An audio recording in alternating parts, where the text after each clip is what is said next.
Trump pausing his high-stakes meeting with Volodymyr Zelensky to call Putin, a call that the Kremlin says lasted 40 minutes. And according to Trump, quote, I called President Putin and began the arrangements for a meeting at a location to be determined between President Putin and President Zelensky.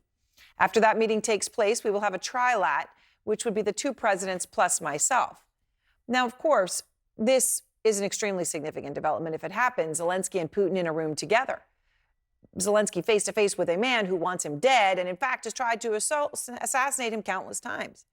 Now, all of this is breaking just moments ago, just as Trump was wrapping up his meeting with Zelensky and European leaders. Now, the president of Finland was sitting next to Zelensky in those meetings, front and center, right across from Trump. He's going to join me in just a moment. But first, it is worth pointing out something that was very obvious today, and that is the difference in Trump's treatment of Zelensky and Putin.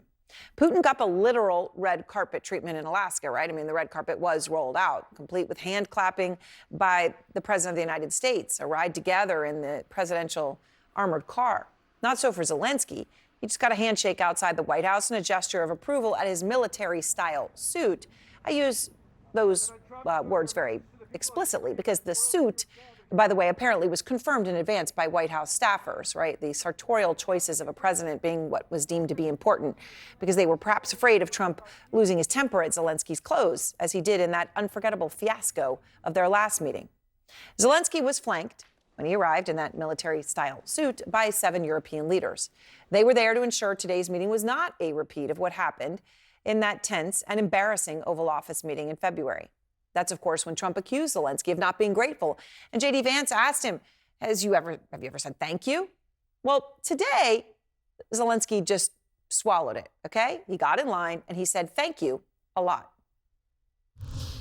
Thank you so much, Mr. President. Thank you for invitation. Thank you very much for your efforts, personal efforts to stop killings and stop this war. Many thanks to your wife. Thank you very much for invitation. I guess two things are worth saying. One, Zelensky has always said thank you. It's not as if it's ever been something that has been eliminated. So I think that's important to say. But in the case of what we saw today, that was a whole lot of thank yous to assuage Trump's ego. As Trump appeared today to flip-flop on something crucial, which is also worth highlighting, because he is now echoing Putin in saying that a ceasefire isn't necessary. I don't think you need a ceasefire. You know, if you look at the 6 deals that I settled this year, they were all at war. I didn't do any ceasefires. Well, it's interesting as to whether this is rhetorical or reality. I mean, before Trump met with Putin last week, he was unequivocal that a ceasefire was exactly what was required. I want certain things. I want to see a ceasefire. All right, well, that seems to be a complete 180. And Trump tonight is echoing Putin in another issue, a hot mic moment, actually, that he didn't expect us all to hear. So let's play it for you. It was a hot mic caught on tape. Here's what he just said. I think he wants to make a deal for me. You understand? As crazy as it sounds. You hear what he said? I think he wants to make a deal for me. So he's saying Putin wants to make a deal for Trump. Now, okay, just take a deep breath here, because if Putin wanted a deal or peace in any way, shape, or form, he could have had it at any point. He could actually have never gone into this invasion of a neighboring country to begin with. But he hasn't stopped it, not any time in the past years, because he wants Ukraine. It is core to his entire being. And any peace deal that he signs will not change that. And Putin takes a long view, not just on Ukraine, which, of course, he takes back many centuries, but also in the context of Russia, which has a long history of invading, occupying, and bombing other countries. Since 1919, of course, the Russian Revolution, just take a look at the list of countries Russia has attacked. Poland, Azerbaijan, Armenia, Georgia, Finland, Hungary, Czechoslovakia, Afghanistan, Syria, Ukraine. I mean, think about that. Poland's on that list. And by the way, when it comes to Ukraine, Putin has been anything but honest. I mean, when he went into Crimea, when Obama was president, he went before the cameras back in 2014 to insist that, no, it's not me. It's not the Russians who are behind an invasion in Crimea. God, no. There's nothing to see here. It's somebody else dressed up as Russians. There are many uniforms there that are similar. You can go to a store and buy any kind of uniform. But were they Russian soldiers or not? Those were local self-defense units. Yeah, you could just go in a Spirit Halloween store and buy a costume.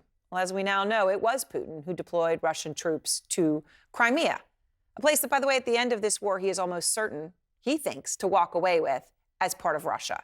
Kristen Holmes is out front at the White House to begin our coverage. And Kristen, an incredible day, right? Meetings, then suddenly a call to Putin, meetings then extended, all very much in flux, going with the moment. What more are you learning right now?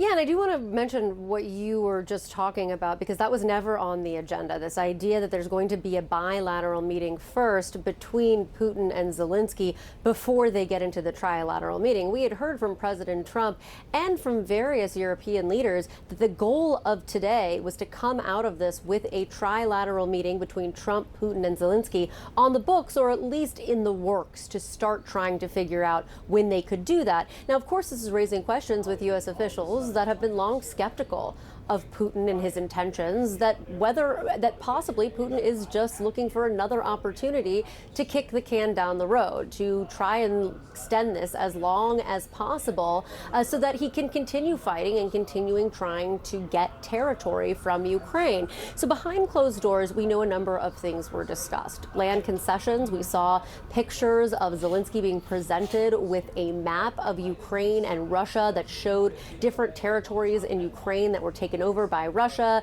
some areas that were still contested. We don't know where they landed on that. Of course, we know President Trump has said you have to make concessions, and Ukrainians and Zelensky have said that's not something that they would be willing to do. Security guarantees. Now, this is actually incredibly interesting. I want to read to you from this Truth Social post that President Trump put out when he mentioned his call with Putin. He says in it, during the meeting, we discussed security guarantees for Ukraine, which guarantees would be provided by various European countries with a coordination with the United States of America, with a coordination. Now, that's very interesting, given what earlier in the day, President Trump was distinctly asked, would you consider U.S. troops on the ground? And he wouldn't rule it out. It had really moved the needle in terms of what the U.S. was willing to provide in terms of security guarantees. And we can tell from what the European leaders were saying when they were going around the table that there had been behind the scenes conversations about America absorbing more of these security guarantees. They were all thanking President Trump for this. This is clearly dialed back language here, saying with coordination, not